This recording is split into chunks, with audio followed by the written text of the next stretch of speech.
Bonjour, bonsoir et surtout bon après-midi. Cela ne dépendra qu'à la heure à laquelle vous allez nous suivre. Alors, bienvenue dans l'Andinabiso Yasika. Pourquoi pas Baoyo Yabiso Yakala Inès nom officiel. Azo souhaité Bino Kakaba. Bienvenue et surtout de partout où vous nous suivez. Bienvenue encore une fois dans l'émission, tout comme la chaîne Abiso Inès NM officiel Bino tout. Kaka ne ezalaka na système moko ya propre. Bande konangai dossier sur dossier makambo sur makambo kaka ndenge na yebisaka bino biso toyaka pamba pamba te soki toye tout comme bomoni boyoki biso cela veut dire ya loba ezali bande konanga matière ekoti likambo ekoti dossier ekoti awa bofanda bo matisa mwa bavolima boyoka nsango yango ekoti bandeko na ngai comme je vous ai toujours dit bandeko na ngai. Alors toye lisusu na likambo ya Robinho Munzimbu bandeko na ngai toye na réaction Robinho Munzimbu oyo réagir selon makambo oyo esoleka concernant Fally Ipupa aye ko réagir à lobby mikolo oyo akoye ko remarquer vie akomi qu'on se justifier trop, vieux a commis qu'on s'expliquer trop et surtout sur les internets. De son côté, sur ça là bien te selon position ya vieux inaye na muziki oyo ya mboka na biso la RD Congo. Bandeko na ngai selon ye alobi eza malamu te azo se justifier epa ya nani. Moko ami yeba amitia mwana place na ye, il n'est pas obligé ya koleka na ba émission abanda ko se justifier parce que za na bato mususu o bayebaka likambo balobaka te balobaka pona ba buzz kaka. Bande kolanga comme je vous ai toujours dit que biso avant toya a epa na bino c'est toujours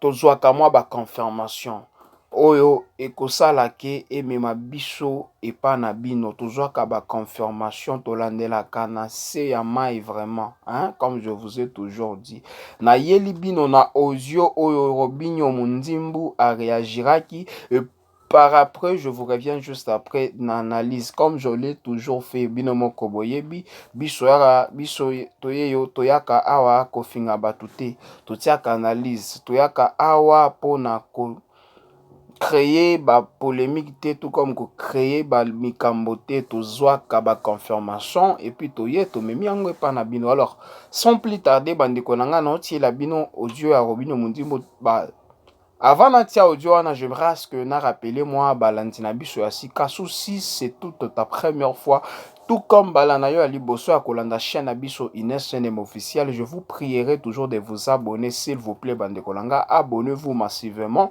et surtout bobo sanaka pete ko critiquer na ngonga notification comme je vous ai toujours dit malamu ngonga notification ezala bozala notifier à chaque fois qu'Inès NM officiel ako bando publier vidéo à sika. Alors sans plus tarder bande kolanga na otia la bino audio et puis on se retrouve juste après. Alors toyoka Munzimbu na système ko ya propre moi ils ont qu'une mabe vient comme qu'on se justifier trop à la télévision nani Fally vena comme se justifier trop mutu mwa loba na batute ko ndera yembaki na ndako na bango so na yemba lelo et oke na micro ezalaka bongo non parce que batouchera toujours na table baotira bino befe siko totune ezali nek pareil te mabe kitote ça vous se justifier pas mal enfin il faut éclairer pe à comprendre faut qu'il t'attire à niveau tu vas nous expliquer bah toti ça partout c'est plein non militaire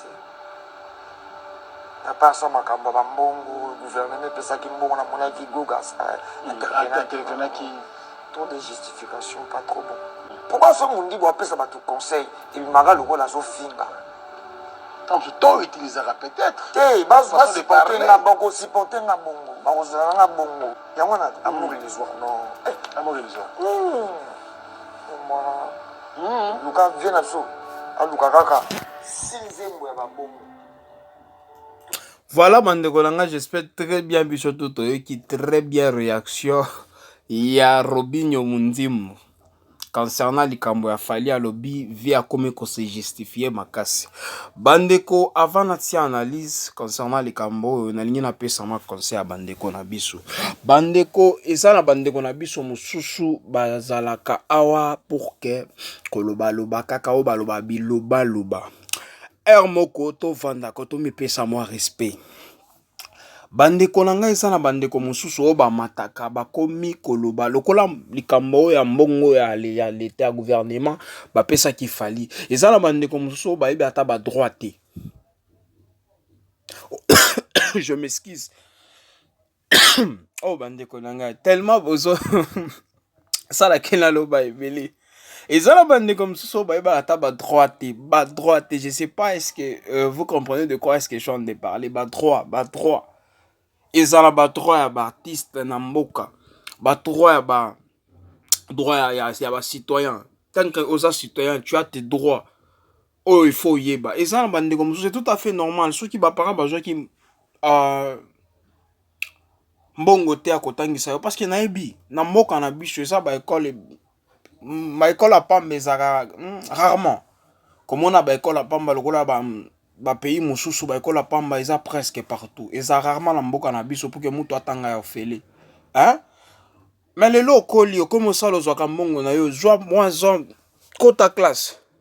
So kota classe te ba bibliothèque ezali zwa ba livre tanga oyo ba droit. Oyo ba droit na yo ba droit d'un citoyen, droit ya ba joueur, droit ya ba artiste bazala biso nzo tozala ba droit. Moko bato musu bazala kaka oyebi kaka kokota na internet, oyebi kaka kozwa iPhone na yo osombi mega ozio ti TikTok, oyebi nde live ezala kokoti live mafinga biloko oyebi yango te. Pourquoi c'est mal le Congo? Et puis après on dirait que c'est le Congo qui gagne. Hein? Biloko Fally se justifier concernant ba autotune, concernant ba mbongo ya gouvernement a se justifier qui est belé. Pourquoi? Parce que ça na bande qu'on a biso ba ata à quoi sert cet argent? D'où provient cet argent? Mais ba ki ba beleka ki na ba live ba komiolo ba je n'importe quoi bango moko ba yebi te. Congolais ayebaka kokota na TikTok, ayebi kokota na live. Kotanga katema soki ake poto kuna komona mindele na ba bibliothèque. Et pas na biso pe toza na ba bibliothèque. Moi je peux pas dire que na Congo toza une bibliothèque et ça ata eso que ça ebele te ça partout dans les quartiers nyon sauté mes ali. Kuna na ba bibliothèque eza na ba livre ebele o concerné mboka na biso. Mais tellement Congolais za la distrait na internet ako préféré na akende ko sala live. Or que ya kosala connaissance oyo biloko concerné ata ye moko. Et pas kosala life biloko oyo ayebi te. Ako bando loba ka biloba loba azwa na ye ba vie. Bande konanga moi je vous ai toujours dit ce que lingi ba vie, luka ba vie na nzela ya bien. C'est pas tout seulement na kofinga ndo kozwa ba vie. Ata na koloba biloko ya solo. Okosolo ozwa ba vie.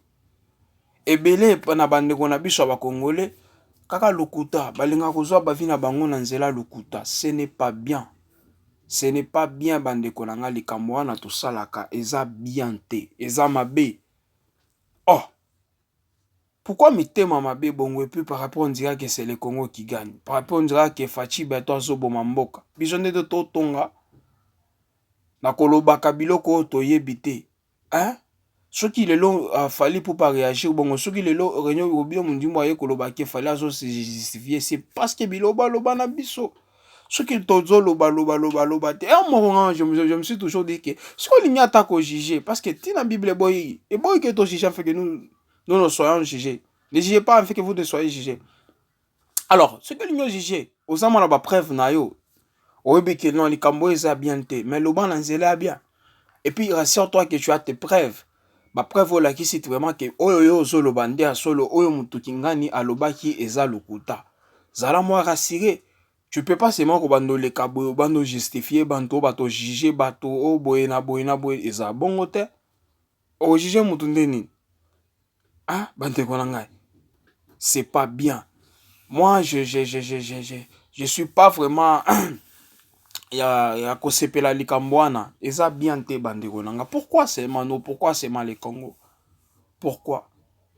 et puis tozo linga évolution mboka biso pi tozo évoluer te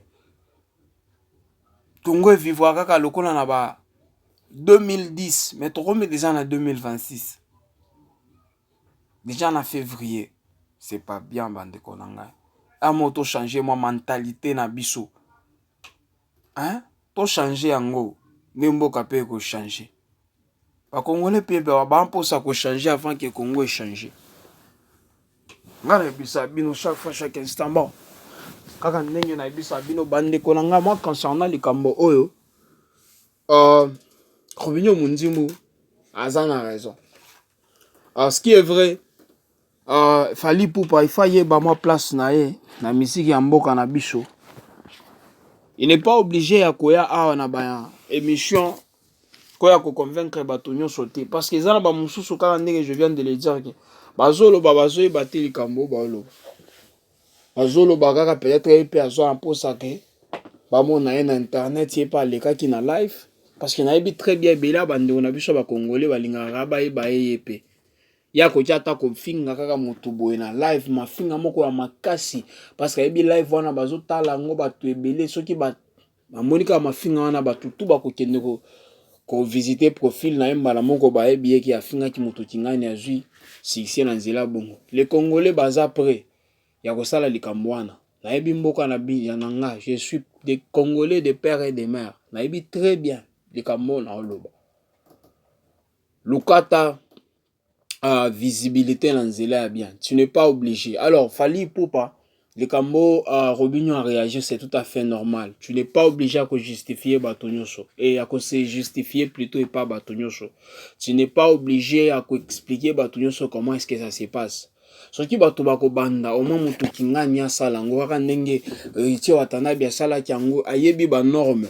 Il avait bien expliqué comment est-ce que ça se passe.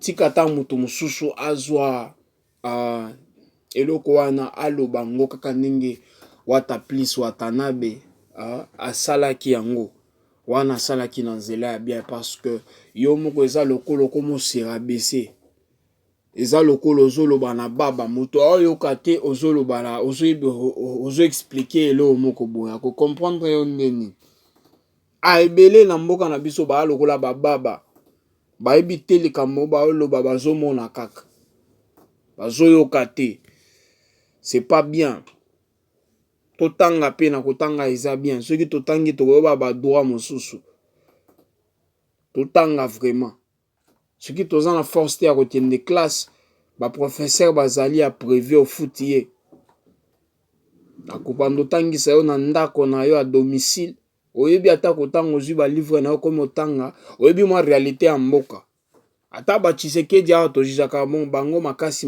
toyebi ata réalité ya mboka te ba président na biso bazokumba mboka tozolinga kaka ko juger toyebi ata réalité ya mboka te mboka oyo mokili ya nzambe oyo efonctionnaka na ba principe efonctionnaka na ba droit quel que soit pas gouvernement tina et pas nzambe ba droit ezalaka wana ba limite ezalaka wana en tant que mwana nzambe tu peux pas faire ça tu peux faire ça mais belé nyonso wana biso toyebaka ngo te eza biso te tout toyebaka biloko wana biso tozala wana kaka loba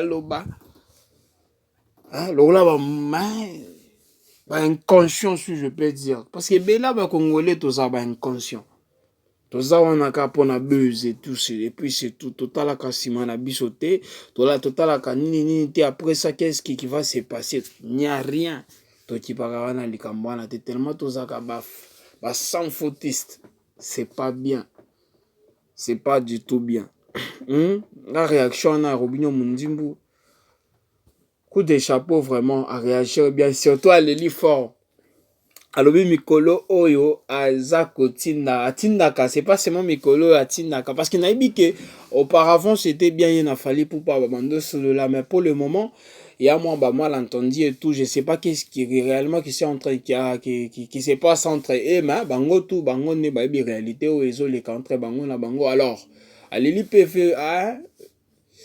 atindaka babiloko eza nécessaire ya kotinda surtout quand ne Fally Ipupa za na concert oyo azana biloko atindi na ba WhatsApp mais tellement ve atalaka mais asali système oyo lokola ya invisibilité lokola soki otali eloko moyen moto a remarqué que otangaki message eza te. Alors ça s'est fait à ce que Fally Ipupa aza na ba kobino mundimo aza na message mosusu atindi ve Fally ma amoni kaka ba très ekende mais réaction eza te. Biso to bando linga ndenge ezalaki na bikala bazo solola bazo partager Fally Ipupa leki na réseau atie mwa komba Robinho Mundimbu alobi boye na boye Robinho Mundimbu aleki na ba émission ye pa tie kwa komba ya na ye. Ça nous faisait du bien nous en tant que fan mais mikolo oyo tomonaka lisusu te connexion wana c'est pas bien tolingi mwa ezongela bandeko na nga ndenge ezalaka takosi na wana leki na yo mwana mai tia na se makambo ezangaka te la dispute ezangaka te kaka ndenge ezalaka congolais nga nalingi to changer tozala yo moko na système moko boya kotala likambo ya ko raisonner likambo tolinga to changeaka pe to changeaka mwa pe ba mentalité na biso tokola kaka na ba âge mais na mutu c'est 0 sur 0, c'est pas du tout bien. En fait, c'est pas bien. Tolongola moi ba idée moko mabe o tozana nango ko biloba loba. Et mingi surtout congolais biloba loba ndeko boma biso toza bato biloba loba fort. Tolobaka fort likambo oyo ata biso moko toyebi yango te. Biloba loba. Tolongola biloba loba eza bien te. Bandeko na ngai tomi pesa moi respect total ke na ba internet wana tolobaka totsaka ba commentaire moko ya mabe abokilo baza kuna bana baza kuna respect eza yo moko so yo moko mi pesa respect te moko muto akopesa respect azate comme je vous ai toujours dit bandeko na ngai c'est un peu ça. Alors coup de chapeau Robinho Mundimbu si à la vérité babombaka ngo te balobaka quand on dit en français balobaka la vérité blesse mais reste toujours la vérité na ebia moko ve na elle roki ozango na ndingi moko boema elle reste la vérité. C'est un peu ça on est la vérité afingi était alobi na nzela mabe te il a juste dit ce qu'il avait à dire et puis c'est tout. C'est la vérité bandeko na ngai c'est un peu ça lobi yango ka bongo lobi na nzela mabete na loengete parce que avant le bango a bengi premièrement venanga aigle donc il y a du respect car ndenge ezalaka bandeko na nga nalingaka ka nendo to solola na mona ba commentaire na bino comme je vous ai toujours dit que place wana commentaire batia ki pamba te batia ki en fait que tanga tozo sala ba vidéo ya bongo bino pe bozo réagir ko réagir beaucoup réagir na ba j'aime ba partage na ba commentaire wana nde to ka point d'avis na bino moko ne to solola ka bosepela ka te. Alors ceux qui bozo commenter wana to ko yeba ngote boko mango na nzela bien ko zela ko finga te boko makana na nzela bien quand ndenge biso to respecta ka bino pe bo respecter biso s'il vous plaît boko makami koma wana to mona ba toyoka ba point d'avis na bino selon analyse na biso toyoka bino pe ko sala biso bien prochainement voir comment évoluer comment faire les choses. C'est un peu ça c'est simple bandeko na ngai donc tant que bozo réagir te bo loba te biso tokoyeba likambo tokoyeba rien tokobandaka kosala na ndenge na biso soki bozo réagir bozo koma wana biso pe tozoyeba moyen ko sepelisa bino bandeko na nga kaka ndenge ezalaka bino nde bozosala ke chaque jour tozosala mwa ba vidéo parce que bolanda biso donc soki bozolanda biso kaka pamba mais commentaire eza te boye na boye eza te wana eza mabe bandeko na nga kaka ndenge tozoloba pe nalingi mwana rappeler bandeko na biso si c'est toute la première fois tokombana na oyo ya liboso ya kolanda chaîne na biso INSNM officiel. Pourquoi ne pas s'abonner? S'il vous plaît, abonnez-vous massivement bandeko na nga na ntango wana pe bo s'abonaka Bobo Salaka pété que cliquer dans la notification. Comme je vous ai toujours dit, malam en notification, c'est à chaque fois qu'il y a une SNM officielle, à comment de publier une vidéo à Sikabo, vous allez notifier. Comme je vous ai toujours dit que, et pas nabi sur les angakate, dossier sur dossier, makamosi, makambo, hein, situation sur situation. Donc, tant qu'on a kabiso pamba kaka, au sabonakate, quand la notification, yebaki, au bandozanga et belé, et pas une abisso. Alors, pour que aux abisso dès prochainement, s'il te plaît, abonne-toi et surtout clique aussi à la cloche de la notification. C'est de la même façon. Merci encore une fois pour la kolanda biso kozo atana bino. J'espère que boza décidé ka et pas na biso bokozala jamais décidé bande konangai na système moko ya propre. Comme je vous ai toujours dit, merci encore une fois et surtout bye et à la prochaine dans système moko ya propre et surtout ciao.